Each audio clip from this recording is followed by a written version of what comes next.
This is a 100% true story that happened to a woman in Madison, Wisconsin.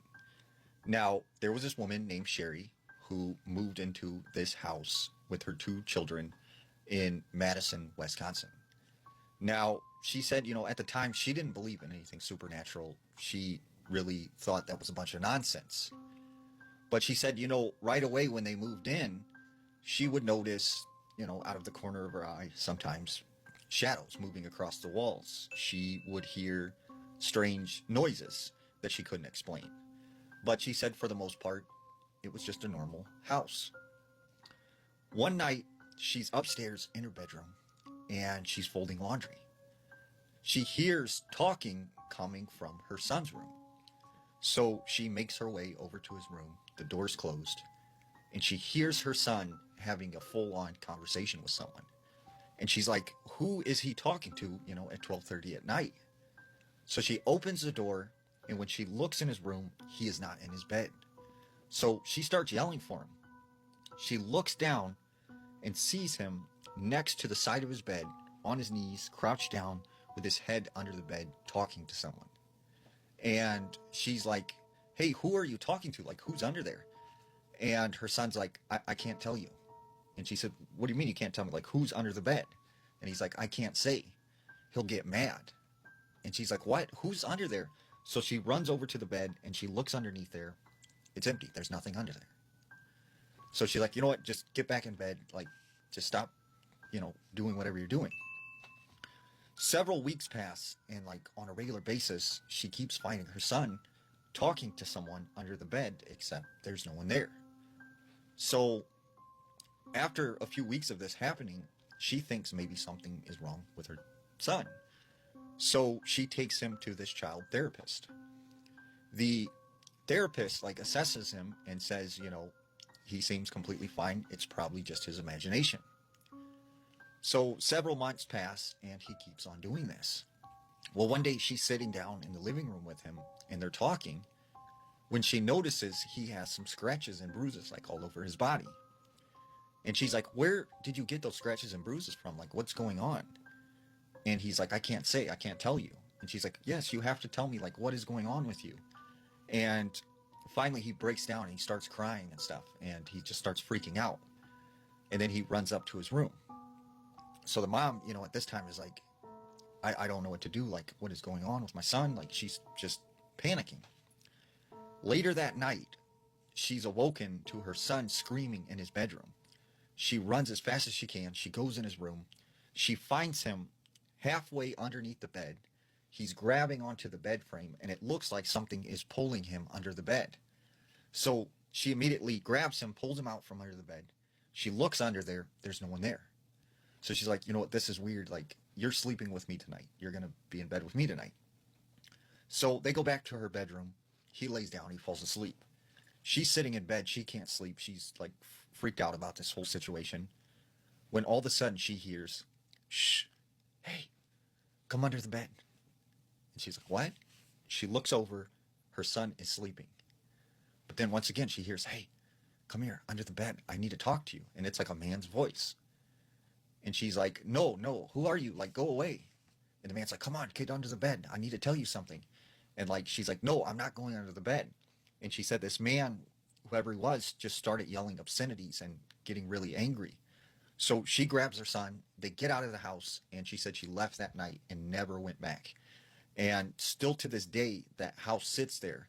And she said she's talked to the neighbors. And they said since she's moved, several families have lived there and they move out immediately. Hi, gorgeous huns. My name's Becca. Is she from Liverpool? And I wanted to submit a true story. This still makes my stomach drop to this day. Oh, love. I won't carry on doing this. When I was around 6 months old, my family moved from London to Liverpool and into a pub called The Weighing Machine, which was built in the 1850s. We lived above the pub. It was honestly one of the roughest pubs in Liverpool. People were shot, stabbed, glassed. It was like something straight out of an episode of Shameless. The community around it was amazing. Everyone knew everyone, and my family loved it there. I'm the youngest of three, and my brothers are 5 and 10 years older than me. So from the age of about 4, I spent a lot of time playing on my own and in the biggest room above the pub while my mum and dad worked downstairs. Don't worry, I had an intercom to call them. This was the early 2000s. From the age of about 4, I had a lot of imaginary friends. I was just little Becca with a wild imagination. The pub already had a reputation. People always said it was haunted. There were stories about suicides, alarms going off in the middle of the night, and things constantly going missing. Years later, we moved out. I grew up, I forgot all about my imaginary friends, and when I was 18, I went back to work in the pub for a friend of my mum's who had taken it over. Halfway through a shift, he suddenly said, "Oh my God, I never told you, did I? Remember when you were little and you used to have imaginary friends in the pub?" Yeah, how embarrassing. Then he told me that not long before, a psychic medium had been in the pub one night. She asked to go upstairs. He took her up 2 flights of stairs, past 6 rooms, and without hesitation, she walked straight into what used to be my bedroom. She pointed at a built-in cupboard in the corner of the room. This cupboard was where my imaginary friends lived. They used to come and go from there. The medium walked over, opened it and said, "In here." She did it in here. Oh, God. My mum's friend then looked at me and said, "Becca, didn't you used to talk about a woman you saw when you were little?" I instantly knew who he meant, and I said, "Yeah, what was her name? Polly." "Yeah, it was Polly." He went pale, eyes widened, and he nodded. The medium had told him that a woman named Polly had taken her own life in that cupboard. She'd lost her little girl and couldn't cope with the grief. When she passed over, her daughter wasn't with her and she was lonely. The medium said Polly used to play with me to comfort herself and fill the void. Oh. Then she added that Polly said she missed the little blonde girl in the tiny bed. And that was me. Wow. Years later again, after I passed my driving test, I stopped at a red light right outside the pub. Suddenly, all my car sensors went mad, like something was extremely close all around my car. I laughed it off and joked about it, but it's happened again and again and again. 5 different cars, same spot outside the pub, same thing every time. Now I'm 28 with 3 kids of my own. We live about a 5-minute walk from the pub, and every time I drive past, I look up at my old bedroom window, and I wonder if Polly's watching me. I got tickled by a demon when I was younger. I'm calling it a demon because I can't really quite figure out what it was, but it couldn't be anything other than a demon. So I was really young. I want to say maybe like 4 or 5. I still remember this till this day. And this till this day is the reason why I hate being tickled. So there's this famous comedian in the Haitian community called Tonton Bichard. If you know, you know. And he was wildly popular in Haiti because he would make movies, and like his movies are like top tier funny. And so one night I went to sleep normally, only to be woken up. And I used to always be sleeping with my grandma. So I went to sleep only to be woken up to our room door slowly opening by itself.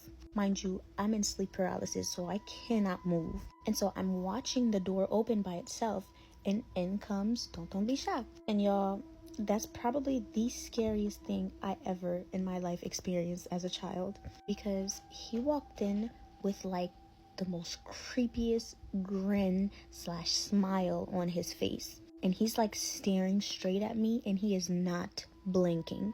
So at this point I'm laying down and I'm terrified, and he walks towards me, to the bed, the side of the bed that I was in, with that smile on his face while staring at me. And to make it even worse, y'all, I can't make this up, to make it even worse, as he's walking towards me with a smile and stuff, his head is going side to side like this. Imagine being a 4 or 5-year-old and seeing that. And so, y'all, he walked towards me and he starts to tickle me. Like he's on top of me and he's tickling me with a grin on his face and his head going side to side. I'm trying my best to scream for help so my grandma can at least wake up and stop this. And so some way, somehow, I find the courage to finally be able to move, and he disappeared. Now, this is the part where I'm convinced that it wasn't a dream or anything like that, and it was indeed a demon. Because when I was able to move, my ribs were sore. And not only were they sore, at that moment, they were sore for like the next few days. And so I remember telling my grandma about it the next day. I feel like part of her just thought I had a nightmare, but she was still being a grandma. She still prayed for me, just in case, because, you know, we still live in Haiti and we still know about all that stuff. But it never happened again, though. But I just know, because of that traumatic experience, that is the reason why till this day I hate being tickled. Like, I'm laughing, but I'm actually having PTSD. I don't like the feeling, none of it. Also, quick reminder that I have merch. The link is in my bio. It's a protection shirt, so go ahead and click that bio if you want to show me some support.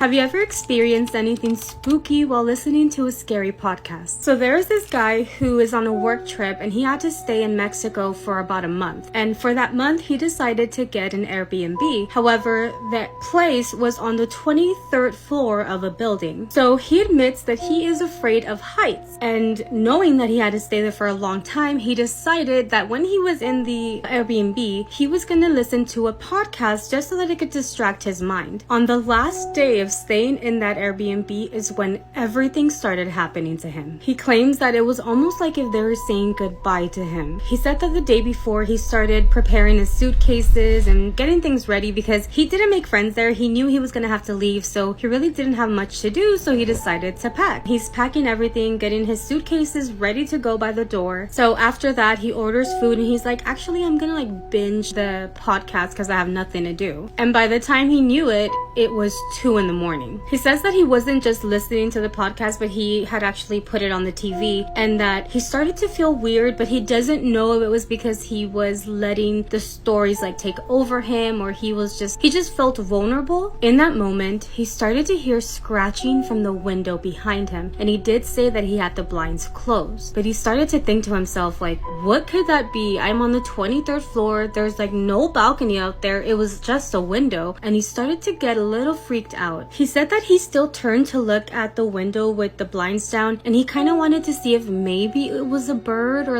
something that could be out the window, but he doesn't see anything, and he continues to hear the scratch marks coming from one end of the window to the other. So he's already spooked, and he starts looking around the Airbnb, and I don't know what makes him look at a mirror. In that moment, he hears knocks coming from that mirror. He gets so scared that he's like, I'm out of here. He starts walking towards the front door, and that was when he then hears laughter coming from where the mirror is located in that Airbnb. He said that the laughter somehow traveled all in the Airbnb, and somehow he starts hearing it from the hallway all the way in front of the door where he was about to walk out of. He says that he looks under the lining of the door and he sees someone standing there, the shadow of someone. And then they start knocking on the front door. He said, obviously, I didn't want to open the door and I was not going to open the door. However, he hears when the neighbor in front of his Airbnb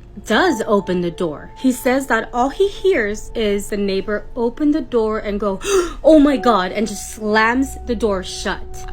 I have chills, oh my gosh. He's like, I didn't know that neighbor. I had never talked to him. I had never even crossed paths with anybody in that hallway. He managed to go to bed. He left the following morning, and he says that he didn't even have the guts to go and ask the neighbor what they saw in front of that door. Anyway, I hope you guys never experience anything scary when you're listening to my stories, but what do you think about this? Let me know. Can we show them the older homestead? Yeah, let's go.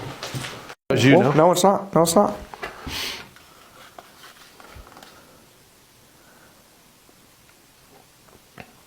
Was that you? Yeah, that's on either side. It went to both. Yeah. The ice cream truck comes at midnight. Me and my family just moved into this newly constructed neighborhood. And when I say new, I mean new. There's currently only 5 houses built so far, and only one of them is occupied. And that's by me, my wife Liz, and my son Jackson, who is 5 years old. We just moved in last week, and at first I was thrilled, overjoyed really. I remember my childhood home, and I cherish those memories, and it's a comfort to look back on. As a father, I just want to give that same feeling, same memories to my son. And I mean, the house is amazing. It's straight out of a movie, truly. It's a cul-de-sac house, and it's the house located right in the middle. White picket fence, nice little porch. It's perfect. Down to the minute detail. Perfect. That was until 2 nights ago. That's when it first came. My son was already tucked in bed, fast asleep, and me and my wife were in bed watching our show. Well, technically, it's really her show.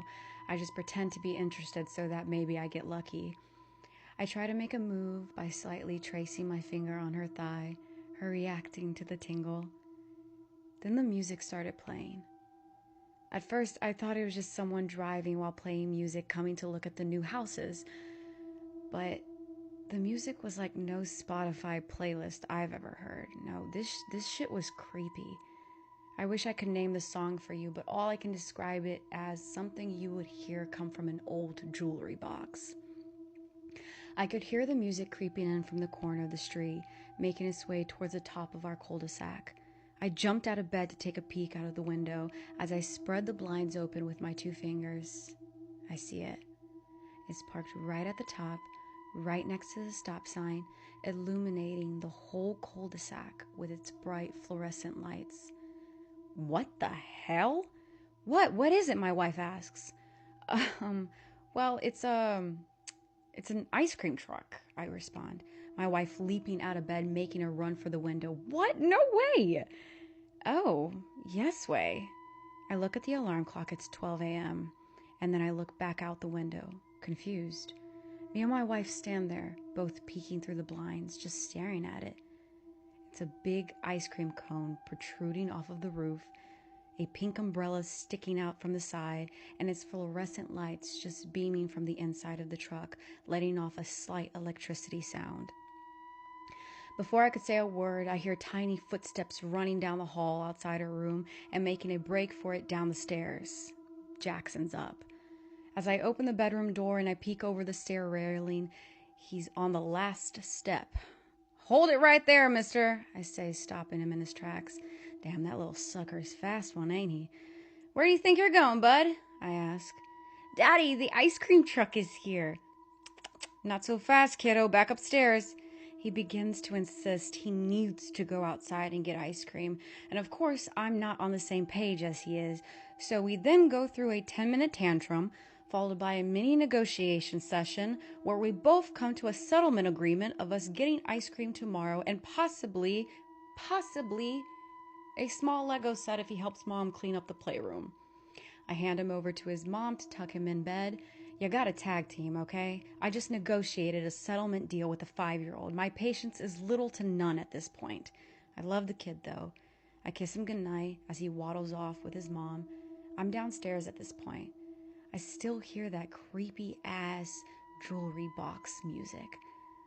So I make my way towards the front door. I turn on my porch lights, and I swing open the front door, fully prepared to go full HOA on that truck driver. As the front door swings open, the ice cream truck's music record screeches and stops. Dead silence. Only noise emanating from the truck are those fluorescent lights. It catches me off guard, so I freeze for a few seconds. As I take a step out the door, the ice cream truck's engine turns on and it drives away. I thought it was a joke, a one-time thing or something, but this has happened every night since. At exactly 12 a.m. on the dot, the truck comes, toddler wakes up, cries for ice cream, negotiate for 10 minutes, I open the door to confront, and then the ice cream truck drives away. Tonight is what did it, though. Tonight I was going to stay up and I was going to confront the ice cream truck driver or call the police when it showed up. But I had a long day at work and I fell asleep, okay? My bad. I knocked out while sitting on the couch waiting for the clock to strike 12. That didn't stop it, though. It's like I could hear it in my dream. That horrible, eerie, ear-bleeding jewelry box music. As I laid there unconscious on the couch, it's like it infiltrated my dreams. I saw it parked at its usual spot, right at the top of the cul-de-sac, next to the stop sign, its fluorescent lights beaming and letting off that ear-bleeding slight electricity sound that if you listen for too long, it'll drive you insane. But then, I heard my son's name be called from the truck. Jackson. Jackson. Come here. Quick. Come quickly, Jackson. Come here. That shit wakes me right up. I leap from the couch, adrenaline already fully kicked in, only to find the front door wide open and my son Jackson halfway down the porch steps, making his way towards the ice cream truck with his little teddy bear in hand. I run through the door and I jump from down the porch steps, skipping all of them, cutting off my son from taking another step. I yell at him to go back inside, and he tries to explain, but I cut him off before he can get 2 words out. I yell at him to go back inside. It catches him off guard, and I see his poor little eyes water. I've never yelled at him like that. His mother comes running down the stairs and grabs him, taking him out of harm's way. I turn my attention to the truck and I start sprinting, and I mean full on sprinting.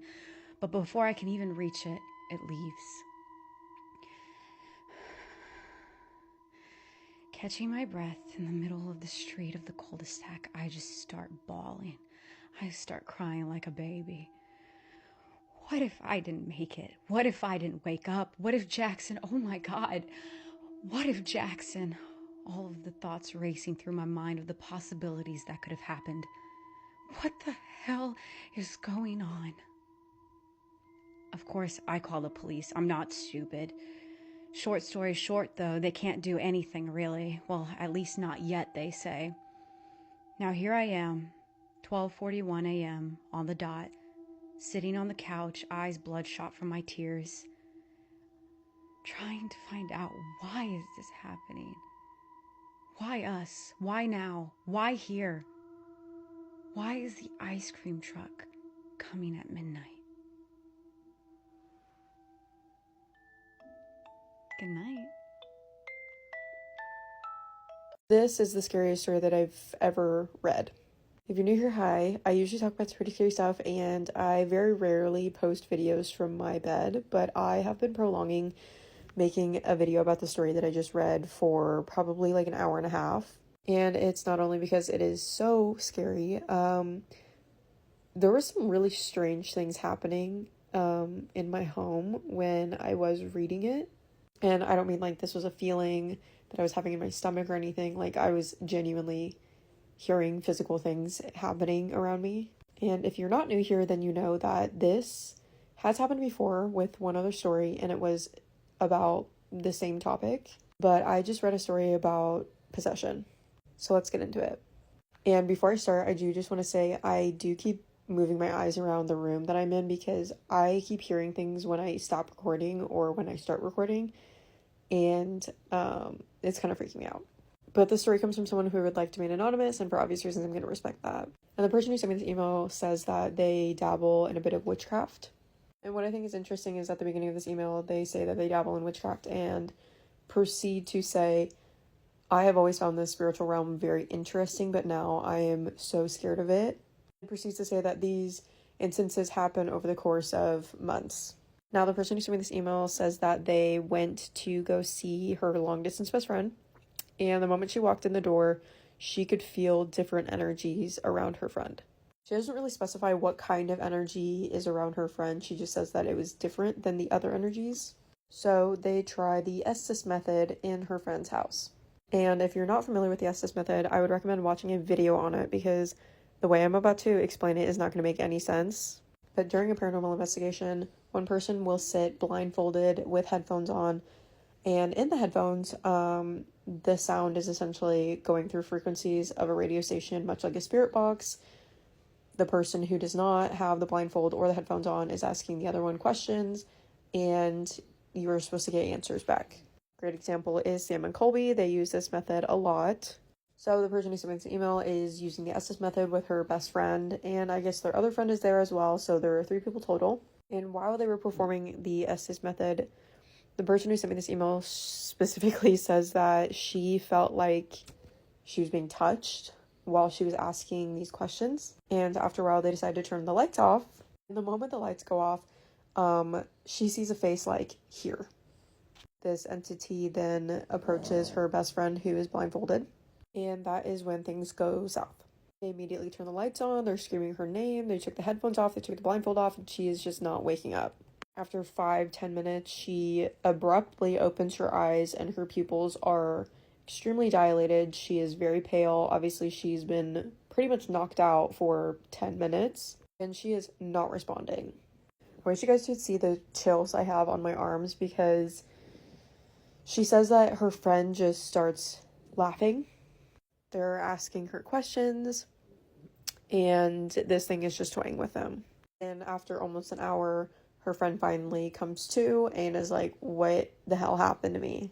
And I wish it just stopped there. I am not going to get into the other instances unless people request another video out of this because it is genuinely freaking me out. I am hearing things and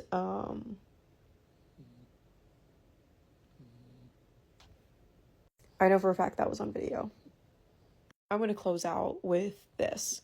In the email, the person who sent me this describes after these events happening that this thing would mimic them, try to lure them out to be alone and away from each other so it could isolate them. And I don't like that. So that's gonna do it for me for now. Stay tuned for my ghost stories. Oh yes, oh yes, oh yes, they both. Oh yes, they both. Oh yes, they both. Reach for. Let me hear it. The gun, the gun, the gun. Oh yes, they both. Reach for the gun, for the gun. A little louder. Oh yes, oh yes, oh yes, they both. Oh yes, they both. Oh yes, they both. Oh yeah. I grew up in a haunted house, and this thing followed us no matter where we went. So I told y'all in the last video about my grandma's house being haunted. Well, when I was a few years old in the late 80s, my parents finally got their own place. I wake up at like 2 o'clock in the morning and I have to pee. And weirdly enough, in this house, I wasn't scared like I was at grandma's. So I take off and go to the bathroom, no problem. So I'm sitting on the toilet trying to pee and I start hearing some kind of scratching noise outside the bathroom door. And that's when a big thunder hit, boom. So I jump up off the toilet, run back to my bedroom hiding under the covers. It was after I jumped on the bed that I realized I left the bedroom door open. So now I could see straight down that dark hallway. My little 5-year-old brain decides I'm gonna be Billy Badass tonight and I'm gonna get up and shut that bedroom door by myself and I'm not gonna wake my sister up. I'm not gonna let this thing push me around like it did at grandma's. I'm gonna stand up to it now. That was a big mistake. So I walk up to the bedroom door, my shoulders bowed up and my chest out. I grabbed the handle and as I'm shutting it, I see something standing at the end of the hallway. Now at first I thought it was my sister. So I'm like, Blank, is that you? But then when I turned around, she's laying in bed. I'm like, well, if that's her, then whose eyes are those? That was where I saw my Pee Wee Herman doll standing at the end of the hallway. I had been looking for this doll all day because it was my favorite, most prized possession as a child. I loved Pee Wee's Playhouse. I slept with this doll every night and I was so glad I found it. Not after this. So I start trotting down the hallway thinking, oh, there's my Pee Wee Herman doll. I'm just gonna go grab it and then run back to bed. Y'all, that Pee Wee Herman doll stood up and took off running at me. And as I backed up towards the door, it started growing in size until its head touched the ceiling. That thing's face started stretching out away from its head. The eyes were getting bigger, its nose was stretching out real pointy, it had big teeth, and its smile was touching each ear. It was so tall, it was slumped over, and its head was still hitting the ceiling, and its shoulders were touching each wall. Straight up nightmare fuel. I pissed my pants, slammed the bedroom door shut, jumped into my bed, and hid under the covers. I started crying because I couldn't understand, why would my Pee Wee doll do this to me? I love it so much. That doll sit outside our bedroom door all night long saying, Pee Wee's Playhouse. And what was so creepy was every time it said a line, that line would start to drag. You know how when the batteries die and it sounds like it's talking in slow motion? That's what it was doing. I couldn't determine whether this was real or a dream, so I started trying to wake myself up. Next morning, I wake up scared, but I realized it was just a nightmare, thank God. But when I get up out of bed, I smell pee, and that's because I was still wearing the pants I peed in the night before. And when I opened our bedroom door, that little Pee Wee Herman pull-string doll was sitting up against the door. So I snatched that Pee Wee doll up, and I go throw it in the trash so my parents can't see because I knew they had spent some money on this doll. We were dirt poor, but I threw it in the trash anyways because it scared me so bad. 3 days later, I find Pee Wee sitting on my bed. My mom found it in the trash, cleaned it up, and brought it back because she thought I accidentally threw it away. My mama ended up throwing that doll away a few months later because she swore it kept talking to itself while we were at school and it scared the hell out of her. Mama said she started having nightmares that that doll was chasing her down a hallway. Now that would make a damn good horror movie. What the fuck was that? Bro! What's going on around you? I don't know. I'm frozen. I am frozen.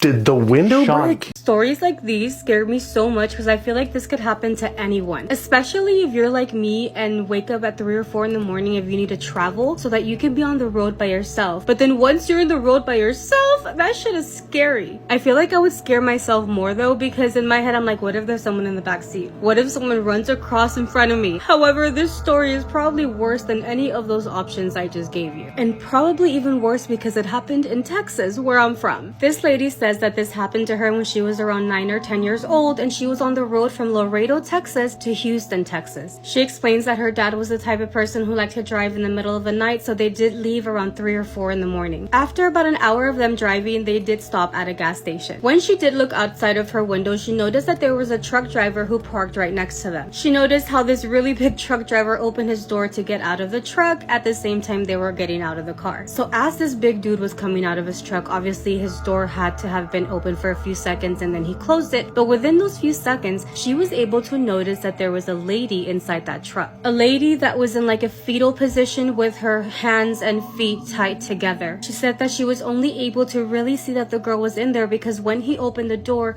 the light from that store went into that truck. So a few minutes passed and the dad who had gone inside the gas station came into the car and they were on the road again. She said that she waited a few moments just to get some distance from that gas station, and then she wanted to tell her parents what she had just seen. She was scared that if she told them then and there, what if the guy noticed that they were looking or turned to them or something would happen to her family. Unfortunately, her parents did not believe her. After she told them what she saw, they were like, maybe you're half asleep, maybe you were hallucinating, maybe you just have a wild imagination. She admits to herself that now that she's an adult, she's like, I hope that was a hallucination. I hope I was half asleep and that's not what I truly saw. She honestly really hopes that's the case because she thinks like she cannot live with herself if it was actually a person that maybe got kidnapped, maybe their life was ended and they did nothing about it. I mean, in my opinion, she tried to do something about it. It was the parents who didn't believe her. And don't get me wrong, I understand that maybe like the parents were scared, but I would much rather call the police, not just stay there, you know what I mean? Like I would call the cops. Even if there was no lady, at least they would go and check.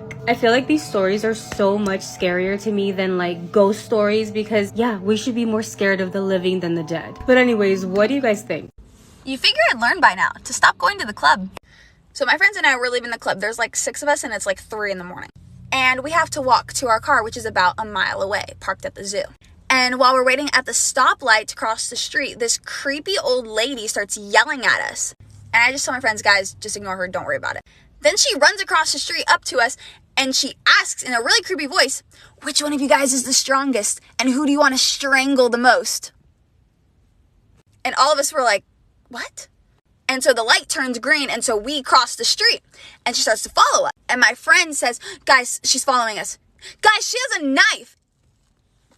So my friend screams, Ashley! And I flip around ready to deck this creepy old lady and she throws a shoelace at us. We think she probably wanted to strangle us with it, but we're not sure. Moral of the story, take boys with you when you go to the club.